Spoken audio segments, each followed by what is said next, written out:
Hello friends, welcome to my channel study for you.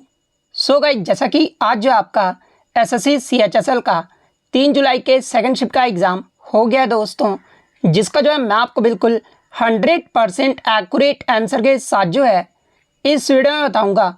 तो देख लेते हैं कि किस प्रकार के जो है आज आपके 3 जुलाई के सेकंड शिफ्ट के एग्ज़ाम में जो है प्रश्न पूछे गए हैं। उससे पहले एक बात और दोस्तों, कि जिन्होंने भी अगर चैनल को सब्सक्राइब नहीं किया है तो एसएससी सीएचएसएल एग्ज़ाम से रिलेटेड पल पल की अपडेट के लिए जो है चैनल को सब्सक्राइब ज़रूर कर दीजिएगा। और बगल में ही आपको एक बेल आइकन यानी घंटे का निशान भी दिख रहा होगा, तो आप उसे भी जो है ज़रूर प्रेस कर दीजिएगा। तो चलिए वीडियो को स्टार्ट करते हैं। तो आपका पहला क्वेश्चन आया था कि स्वामी विवेकानंद के गुरु का नाम क्या था। तो देखिए, स्वामी विवेकानंद के गुरु का जो नाम था ना, ये रामकृष्ण परमहंस था। तो रामकृष्ण परमहंस आपका यहाँ पे करेक्ट आंसर होगा। इसके अलावा मैं आपको बता दूं कि रामकृष्ण मिशन की जो स्थापना है ना, ये 1 मई 1897 को जो है स्वामी विवेकानंद के द्वारा जो वो किया गया था। और रामकृष्ण मिशन का जो मुख्यालय है ना, ये आपके पश्चिम बंगाल के बेलूर मठ में स्थित है। तो ये पॉइंट भी आप ध्यान में रखिएगा। इसके अलावा बात कर ले स्वामी विवेकानंद के बचपन का नाम एग्जाम में पूछा जाता है। तो देखिए, स्वामी विवेकानंद के बचपन का जो नाम था ना, ये नरेंद्र नाथ दत्त था। और इनके पिता का जो नाम था ये आपका विश्वनाथ दत्त था। और माता का जो नाम था ये आपका भुवनेश्वरी देवी था। तो ये पॉइंट भी आप ध्यान में रखिएगा।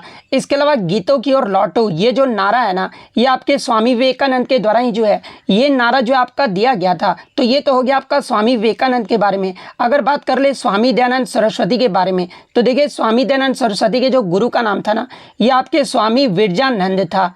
और देखिए, दयानंद सरस्वती के द्वारा ही जो है 10 अप्रैल 1875 ईस्वी को जो है मुंबई में जो है आर्य समाज की स्थापना जो वो किया गया था। और स्वामी दयानंद सरस्वती के द्वारा ही जो है वेदों की ओर वापस लौटो, ये जो नारा है ना, आपके दयानंद सरस्वती के द्वारा ही जो वो दिया गया था। और इनके बचपन का नाम एग्जाम में पूछा जाता है। तो देखिए, दयानंद सरस्वती के जो बचपन का नाम था ना, ये मूल शंकर था। तो ये सारे फैक्ट जो आपको ध्यान में रखना है। नेक्स्ट क्वेश्चन आपका यहाँ रहा था कि 2011 की जनगणना के अनुसार पुडुचेरी का जो है सेक्स रेशियो यानी लिंगानुपात जो है वो पूछा गया था। तो देखिए, सबसे पहले हम लोग जान लेते हैं कि लिंगानुपात होता क्या है।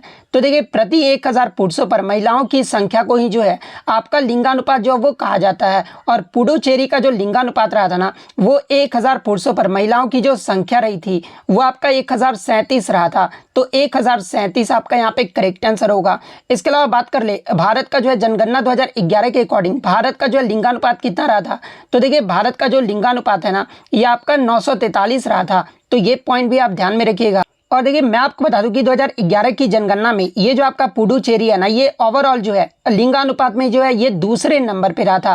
पहले स्थान पे आपका कौन सा राज्य रहा था। तो देखिए, पहले स्थान पे जो आपका केरल राज्य रहा था। केरल राज्य का जो लिंगानुपात है ना, ये आपका 1084 रहा था। और सबसे कम लिंगानुपात वाला अगर ओवरऑल पूछा जाए, यानी किस राज्य और किस लिंग जो है केंद्र शासित प्रदेश का रहा था, तो ये आपका दमन और दीव का रहा था। दमन और दीव का जो आपका लिंगानुपात है ना, ये आपका 618 रहा था। और सबसे कम अगर राज्य पूछ दिया जाए, तो देखिए सबसे कम लिंगानुपात वाला जो राज्य है ना, ये आपका हरियाणा राज्य रहा था। हरियाणा का जो लिंगानुपात है ना, ये आपके 877 रहा था। तो ये पॉइंट भी आप ध्यान में रखिएगा। नेक्स्ट क्वेश्चन आपका यहाँ पर रहा था कि हाल ही में परोपकारी और कला संग्रहता किरण नादर को जो है किस देश के सर्वोच्च नागरिक सम्मान से जो है सम्मानित किया गया है। तो देखिए, मैं आपको बता दूं कि 2023 में किरण नादर को जो है फ्रांस देश के सर्वोच्च नागरिक सम्मान से जो है वो सम्मानित किया गया है।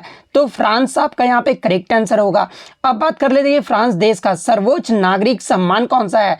जैसे कि आपको पता होगा कि भारत देश का जो सर्वोच्च नागरिक सम्मान है ना, ये आपका भारत रत्न है। उसी प्रकार फ्रांस देश का सर्वोच्च नागरिक सम्मान कौन सा है, तो इसका जो नाम है ना, ये आपके सेवेलियर डे ला लेगियन डी ऑनूर यानी knight of the legion of honour, ये जो आपका फ्रांस का जो है सर्वोच्च नागरिक सम्मान है। तो ये फैक्ट भी आप ध्यान में रखिएगा। नेक्स्ट क्वेश्चन आपका यहाँ पर था कि गुरु वेम्पति चिन्ना सत्यम, ये जो आपके किस शास्त्रीय नृत्य से संबंधित है। तो देखिए, गुरु वेम्पति चिन्ना सत्यम की बात कर ले तो ये आपका कुचिपुड़ी नृत्य से संबंधित है। और कुचिपुड़ी नृत्य ये जो है किस राज्य का शास्त्रीय नृत्य है, तो ये आपका आंध्र प्रदेश राज्य का शास्त्रीय नृत्य है। तो कुचिपुड़ी आपका करेक्ट आंसर होगा। इसके अलावा कुचिपुड़ी नृत्य के प्रमुख कलाकारों की बात कर ले तो देखिए, लक्ष्मी नारायण शास्त्री, स्वप्न सुंदरी, राजा और राधा रेड्डी, यामिनी कृष्ण मूर्ति, यामिनी रेड्डी और कौशल्या रेड्डी, इन सभी का जो संबंध है ना, ये आपके कुचिपुड़ी नृत्य से है। तो ये पॉइंट भी आप ध्यान में रखिएगा। नेक्स्ट क्वेश्चन आपका यहाँ पर आता है कि सेमी कंजर्वेटिव ऑफ डीएनए, यानी सेमी जो आपका डीएनए का जो है अर्थ रूढ़िवादी से जो आपका प्रश्न पूछा गया था। तो सबसे पहले हम लोग ये जान लेते हैं कि डीएनए को अर्थ रूढ़िवादी जो है ये किसने कहा था। तो ये आपके मेसलसन और अस्टाल के द्वारा जो है डीएनए को अर्थ रूढ़िवादी जो है वो कहा गया था। और according to the semi conservative model, after one round of replication every new DNA double helix would be a hybrid that consisted of one standard to old DNA bound to one standard of newly synthesized DNA। यानी अर्थ रूढ़िवादी model के अनुसार जो है प्रतिकृति के एक दौर के बाद जो है प्रत्येक नया डीएनए जो है ना ये डबल हेलिक्स एक हाइब्रिड होगा, जिसके पुराने डीएनए का एक स्टैंडर्ड जो है वो नए संश्लेषित डीएनए के एक स्टैंडर्ड से जो वो जुड़ा होगा। ये जो आपका अर्थ रूढ़िवादी मॉडल के अनुसार जो है वो कहा गया है। तो ये तो आपका क्वेश्चन जो था वो ऑप्शन के अकॉर्डिंग था। ऑप्शन आप बताइएगा कि आपका जो वो क्या दिया गया था। नेक्स्ट क्वेश्चन आपका यहाँ था कि what does Hardy-Schultz rule state, यानी हार्डी-सुल्ज नियम जो है ये आपका क्या कहता है।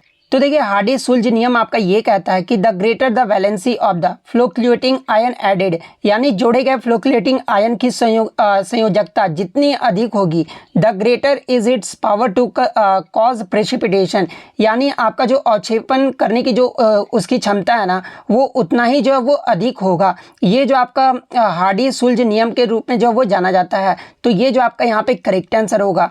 नेक्स्ट क्वेश्चन आपका यहाँ पर आया था कि ध्रुपद और ख्याल ये जो आपका किस घराने की एक शैली है। तो देखिए अगर ध्रुपद की बात कर ले तो ये जो आपका हिंदुस्तानी शास्त्रीय संगीत की जो है एक शैली है। और ये जो आपका किस घराने से जुड़ा हुआ है, तो देखिए ये जो आपका विष्णुपुर घराने से जो वो जुड़ा हुआ है। तो विष्णुपुर घराना आपका यहाँ पे करेक्ट आंसर होगा। नेक्स्ट क्वेश्चन आपका यहाँ पर आता है कि इनमें से किस पाल राजा ने जो है कन्नौज पर कब्जा कर लिया था, लेकिन कन्नौज पर उसका नियंत्रण जो है वो अस्थायी रहा था, यानी शॉर्ट टाइम के लिए जो है कन्नौज पर जो वो कब्जा जो वो रहा था। तो देखिए मैं आपको बता दूं कि 8वीं से 10वीं शताब्दी तक उत्तर भारत में जो है 3 राजवंशों के बीच जो है कन्नौज पर नियंत्रण के लिए जो वो संघर्ष किया गया था। और इसी संघर्ष को जो है ये आपका त्रिपक्षीय संघर्ष के रूप में जो वो जाना जाता है। और वो 3 राजवंश कौन कौन थे, तो पहला आपका धर्मपाल, इसके अलावा पाल राजा और प्रतिहार राजा, ये सभी जो है आपके कन्नौज के लिए जो वो आपस में भिड़ गए थे। और इसी में जो है वत्सराज जो थे ना ये विजयी रूप से जो उभरे थे, लेकिन राष्ट्रकूट राजा ध्रुव प्रथम ने जो है उन्हें हरा दिया था। और जिस क्षण राष्ट्रकूट राजा दक्षिण में अपने राज्य में लौटे तो पाल राजा धर्मपाल ने जो है इसी स्थिति का लाभ उठाया था और कन्नौज पर जो वो कब्जा कर लिया था। लेकिन इनका जो धर्मपाल का जो आपका कन्नौज पर नियंत्रण रहा था ना वो बहुत ही शॉर्ट टाइम के लिए रहा था। तो शॉर्ट टाइम के लिए पूछा गया था। तो धर्मपाल आपका यहाँ पे करेक्ट आंसर होगा। नेक्स्ट क्वेश्चन आपका यहाँ पर आता है कि ग्रीन रिवॉल्यूशन यानी हरित क्रांति से जो आपका प्रश्न पूछा गया था। तो देखिए अगर हरित क्रांति की बात कर ले तो हरित क्रांति की जो शुरुआत है ना विश्व में ये आपका 1960 के दशक में जो है सबसे पहले जो आपका मैक्सिको देश से जो ये आपका शुरू किया गया था। और विश्व में आपके जो हरित क्रांति के जनक के रूप में जो है ये नॉर्मन बोरलॉग को जो है वो जाना जाता है। और इन्हें जो है हरित क्रांति के जनक के रूप में भी जो वो जाना जाता है, यानी विश्व में हरित क्रांति के जनक के रूप में जो है ये नॉर्मन बोरलॉग को जो है वो जाना जाता है। और हरित क्रांति के परिणाम स्वरूप ही जो है गेहूं की उपज देने वाली किस्म जिसका आपका HYBS सीड्स है, जिसका जो फुल फॉर्म होता है ना वो आपका हाई यील्ड वेराइटिंग सीड्स होता है। और इसी के विकास में उनके योगदान के लिए जो है 1970 में इन्हें जो है नोबेल शांति पुरस्कार से भी जो वो सम्मानित किया गया था। और देखिए भारत में हरित क्रांति के जनक के रूप में जो है ये आपके MS स्वामीनाथन जी को जो है वो जाना जाता है। और हरित क्रांति के परिणाम स्वरूप जो है किस खदानों के उत्पादन में वृद्धि हुई थी, तो देखिए हरित क्रांति के परिणाम स्वरूप खदानों में जो है आपके विशेष रूप से जो है गेहूं और चावल के उत्पादन में जो है ये सबसे ज़्यादा जो वो वृद्धि हुआ था। तो गेहूँ और चावल अगर ऑप्शन में दिया गया था तो गेहूँ और चावल आपका यहाँ पे करेक्ट आंसर होगा। इसके अलावा ग्रीन रेवोल्यूशन को जो है ये आपका थर्ड एग्रीकल्चर के रूप में भी जो है वो जाना जाता है, यानी तीसरी कृषि के रूप में भी जो वो जाना जाता है। इसके अलावा मैं आपको बता दूं कि आपके ऑप्शन में जो HYBS सीड्स जो है वो दिया गया था। तो अगर ये ऑप्शन में दिया गया था ना तो ये जो आपका यहाँ पे करेक्ट आंसर होगा। नेक्स्ट क्वेश्चन आपका यहाँ रहा था कि हॉकी में गोल पोस्ट से पेनल्टी स्पॉट की जो दूरी है ना ये कितनी होती है। तो देखिए हॉकी में गोल पोस्ट से पेनल्टी स्पॉट की जो दूरी है ना ये आपका 7 यार्ड यानी 6.40 मीटर होता है। तो ऑप्शन में आपका 7 यार्ड दिया गया था, तो 7 यार्ड आपका करेक्ट आंसर होगा। वहीं अगर फुटबॉल की बात कर ले तो देखिए फुटबॉल में पेनल्टी स्पॉट से गोल लाइन की जो दूरी होता है ना ये आपका 11 मीटर यानी 12 गज जो है वो दूर स्थित होता है। तो ये फैक्ट भी आप ध्यान में रखिएगा। नेक्स्ट क्वेश्चन आपका यहाँ रहा था कि national payments corporation of India यानी NPCL, DFS department of financial service, इसके अलावा एनएचए नेशनल हेल्थ अथॉरिटी, इसके अलावा एमओएचएफडब्ल्यू यानी ministry of health and family welfare and partner banks के द्वारा किस डिजिटल पेमेंट ऐप को जो है वो लॉन्च किया गया था। तो देखिए मैं आपको बता दूं कि इन सभी के द्वारा जो है ये आपका ई रूपी पेमेंट डिजिटल पेमेंट ऐप जो है वो लॉन्च किया था। तो ई रूपी आपका यहाँ पे करेक्ट आंसर होगा। नेक्स्ट क्वेश्चन आपका यहाँ बता था कि किस नदी को जो है बिहार का शोक जो है वो कहा जाता है। तो देखिए मैं आपको बता दूं कि कोसी नदी को जो है ये आपका बिहार का शोक नदी जो है वो कहा जाता है। तो कोसी आपका यहाँ पे करेक्ट आंसर होगा। इसके अलावा बंगाल का शोक नदी किसे कहा जाता है, तो ये आपका दामोदर नदी को कहा जाता है। और अगर झारखंड का शोक नदी भी पूछा जाए तो भी आपका ये दामोदर नदी को ही कहा जाता है। उड़ीसा का अगर शोक नदी पूछा जाए तो ये आपका महानदी को कहा जाता है। असम का अगर शोक नदी पूछा जाए तो ये आपका ब्रह्मपुत्र नदी को कहा जाता है। इसके अलावा मैं आपको बता दूं कि ये जो आपका कोसी नदी है ना ये गंगा की सबसे बड़ी सहायक नदियों में से एक है। तो ये पॉइंट भी आप ध्यान में रखिएगा। नेक्स्ट क्वेश्चन आपका यहाँ पर आया था कि यहाँ पे क्वेश्चन इस प्रकार से पूछा गया था, भारतीय संविधान के किस अनुच्छेद में ये प्रावधान है कि संघ के लिए एक संसद होगा और इसमें जो आपके राष्ट्रपति और 2 सदन होंगे जिनमें आपके राज्यसभा और लोकसभा के रूप में जो है ये दोनों सदन को जो है वो जाना जाएगा। तो देखिए अनुच्छेद 79 में आपका ये प्रावधान है कि संघ के लिए जो आपका एक संसद होगा और इसमें जो आपके राष्ट्रपति और 2 सदन होंगे जिन्हें जो है एक आपका राज्यसभा होगा जिसे जो है उच्च सदन कहा जाता है और दूसरा आपका लोकसभा के रूप में जो है वो जाना जाएगा और लोकसभा को जो है ये आपका निचला सदन जो है वो कहा जाता है। तो ये आपका अनुच्छेद 79 में जो वो कहा गया है। तो अनुच्छेद 79 आपका करेक्ट आंसर होगा। नेक्स्ट क्वेश्चन आपका यहाँ पर आता है कि भारत के मुख्य आर्थिक सलाहकार जो है ये कौन है। क्वेश्चन इस प्रकार से पूछा गया था कि जनवरी 2022 में जो है भारत के मुख्य आर्थिक सलाहकार यानी चीफ इकोनॉमिक एडवाइजर के रूप में जो है ये किसे जो है वो नियुक्त किया गया है। तो देखिए मैं आपको बता दूं कि जनवरी 2022 में चीफ इकोनॉमिक एडवाइजर के रूप में जो है ये आपके डॉक्टर वेंकटर रमन अनंत नागेश्वरन को जो है वो नियुक्त किया गया है। तो डॉक्टर अनंत नागेश्वरन आपका करेक्ट आंसर होगा। नेक्स्ट क्वेश्चन आपका यहाँ पर था कि संग्रह चूड़ामणि पुस्तक के लेखक कौन है। तो देखिए संग्रह चूड़ामणि जो पुस्तक है ना ये जो आपका गोविंदाचार्य के द्वारा जो वो लिखा गया है। तो गोविंदाचार्य आपका करेक्ट आंसर होगा। नेक्स्ट आपका यहाँ पर आता है कि when was ultimate kho kho started यानी अल्टीमेट खो खो की जो शुरुआत है ना ये किस वर्ष में हुआ था। तो देखिए अल्टीमेट खो खो की जो शुरुआत है ना ये आपका वर्ष 2022 में जो वो किया गया था। तो 2022 आपका यहाँ पे करेक्ट आंसर होगा। इसके अलावा मैं आपको बता दूं कि 2022 के जो पहले विजेता रहा था ना ये आपका उड़ीसा रहा था और इसका जो रनर अप है ये आपका तेलुगु योद्धास रहा था। तो ये पॉइंट भी आप ध्यान में रखिएगा। और 2023-24 के अल्टीमेट खो खो का जो विजेता टीम रहा है ना ये आपका गुजरात जायंट्स रहा है जो कि पहला खिताब जो इसका जीता है। तो ये पॉइंट भी आप ध्यान में रखिएगा। नेक्स्ट क्वेश्चन आपका यहाँ पर था कि मंगल ग्रह को जो है लाल ग्रह क्यों कहा जाता है। तो देखिए पहले आपसे पूछा जाता था कि किस ग्रह को लाल ग्रह के नाम से भी जाना जाता है। तो देखिए मंगल ग्रह को जो है ये लाल ग्रह भी कहा जाता है, लेकिन यहाँ पर जो है पूछा गया था कि क्यों कहा जाता है। तो देखिए मैं आपको बता दूं क्योंकि मंगल ग्रह की मिट्टी में जो मौजूद लोहे के खनिजों ने जो है ऑक्सीकरण या जंग लग जाता है जिससे मिट्टी और वातावरण जो है ये लाल रंग का जो वो दिखाई देता है। तो ये वाला ऑप्शन जो आपका यहाँ पे करेक्ट आंसर होगा। इसके अलावा मैं आपको बता दूं कि पृथ्वी के कक्षा के बाहर जो पहला जो ग्रह होता है ना ये आपका मंगल ग्रह ही होता है। और मंगल के जो आपके कितने प्राकृतिक उपग्रह हैं। तो देखिए मंगल के जो आपके 2 छोटे प्राकृतिक उपग्रह हैं। तो ये पॉइंट भी आप ध्यान में रखिएगा। नेक्स्ट क्वेश्चन आपका यहाँ पर था कि 2011 की जनगणना ये जो है कितने नंबर की जनगणना थी। तो देखिए 2011 की जनगणना की बात कर लें तो ओवरऑल जो है ये आपका 15वीं जनगणना था। और आज़ादी के बाद अगर पूछा जाता तो देखिए आज़ादी के बाद जो है ये आपका 7वीं जनगणना था, लेकिन ओवरऑल आपसे पूछा गया था तो 15वीं जनगणना आपका यहाँ पे करेक्ट आंसर होगा। इसके अलावा बात कर ले भारत में पहला जनगणना जो है ये कब हुआ था। तो ये आपका 1872 में हुआ था। लेकिन अगर नियमित जनगणना पूछा जाए कि कब हुआ था भारत में पहली बार तो देखिए देखिए भारत में पहली बार जो नियमित जनगणना है ना, ये आपका 1881 में हुआ था। तो ये पॉइंट भी आपको ध्यान में रखना है। नेक्स्ट क्वेश्चन आपका यहाँ पर था कि हाल ही में फास्टर नाम से जो एक सॉफ्टवेयर है ना, ये किसके द्वारा जो है वो लॉन्च किया गया था। तो देखिए फास्टर नाम से जो एक सॉफ्टवेयर है ना, ये भारत के मुख्य न्यायाधीश एन.वी.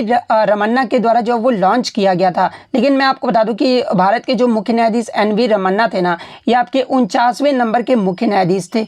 वर्तमान में अगर पूछा जाए कि भारत के मुख्य न्यायाधीश कौन है, तो ये आपके 50वें नंबर के जो है डी.वाई. चंद्रचूड़ है। तो ये पॉइंट भी आपको ध्यान में रखना है। नेक्स्ट क्वेश्चन आपका यहाँ पर था कि टोक्यो पैरालंपिक 2020 में भारत के कितने खिलाड़ियों ने जो वो भाग लिया था। तो देखिए टोक्यो पैरालंपिक 2020 ये जो है कहाँ पर हुआ था, तो ये आपका टोक्यो जापान में आयोजित किया गया था। और इसमें भारत के जो है टोटल आपके 54 पैरा एथलीटों ने जो वो भाग लिया था। तो 54 आपका यहाँ पे करेक्ट आंसर होगा। इसके अलावा बात कर ले टोक्यो पैरालंपिक 2020 में भारत ने जो टोटल कितने पदक जीते थे, तो ये आपके 19 पदक जीते थे। और टोक्यो पैरालंपिक 2020 में भारत जो है कितने नंबर पे रहा था, तो भारत जो है पदक तालिका में ये जो है 24वें पायदान पे रहा था। तो ये तो हो गया आपका टोक्यो पैरालंपिक 2020 के बारे में। अगर टोक्यो ओलंपिक 2020 के बारे में पूछा जाए, यहाँ पे पैरालंपिक की बात अब मैं नहीं कर रहा हूँ, ओलंपिक की बात कर रहा हूँ, ठीक है। तो टोक्यो ओलंपिक 2020 में भारत की तरफ से जो है 125 एथलीटों की टीम जो है वो गई थी। तो अगर पूछा जाए कि कितने खिलाड़ी टोक्यो ओलंपिक 2020 में गए थे, तो 125 एथलीट जो वो गए थे। और भारत के द्वारा टोक्यो ओलंपिक 2020 में जो टोटल आपके 7 पदक जीते गए थे, जिसमें 1 गोल्ड, 2 सिल्वर और 4 जो था वो आपका ब्रॉन्ज मेडल शामिल था। तो ये पॉइंट भी आप ध्यान में रखिएगा। और टोक्यो ओलंपिक 2020 में पदक तालिका में भारत जो है ये कितने पायदान पे रहा था, तो भारत जो है ये आपका 48वें पायदान पे रहा था। तो ये पॉइंट भी आप ध्यान में रखिएगा। इसके अलावा 2024 का जो आपका जो ग्रीष्मकालीन ओलंपिक होगा ये कहाँ पर होगा, तो ये आपका पेरिस फ्रांस में आयोजित किया जाएगा। और एक क्वेश्चन आपका आया था कि आर्टिकल 5 से जो है स्टेटमेंट बेस्ड प्रश्न पूछा गया था। और पूछा गया था कि आर्टिकल 5 में जो है इनमें से कौन सा स्टेटमेंट जो है आपका गलत जो है वो दिया गया है। तो देखिए मैं आपको बता दूं कि आर्टिकल 5 में जो है आपका नागरिकता से संबंधित है। तो आप कमेंट करके बताइएगा कि इसमें ऑप्शन जो है वो क्या दिया गया था, कितने ऑप्शन दिए गए थे और कौन कौन से ऑप्शन जो है वो दिए गए थे। सारा कुछ जो आप कमेंट करके जरूर बताइएगा। तो इतने क्वेश्चन जो है आज मुझे बच्चों के द्वारा मिले हैं, जो कि 100% रियल और ऑथेंटिक है। तो अगर वीडियो अच्छा लगी हो तो वीडियो को जो है लाइक ज़रूर कर दीजिएगा। और इसी तरह रियल एनालिसिस पाने के लिए जो है चैनल को सब्सक्राइब ज़रूर कर दीजिएगा। तो मिलते हैं नेक्स्ट वीडियो में, तब तक thank you, all the best.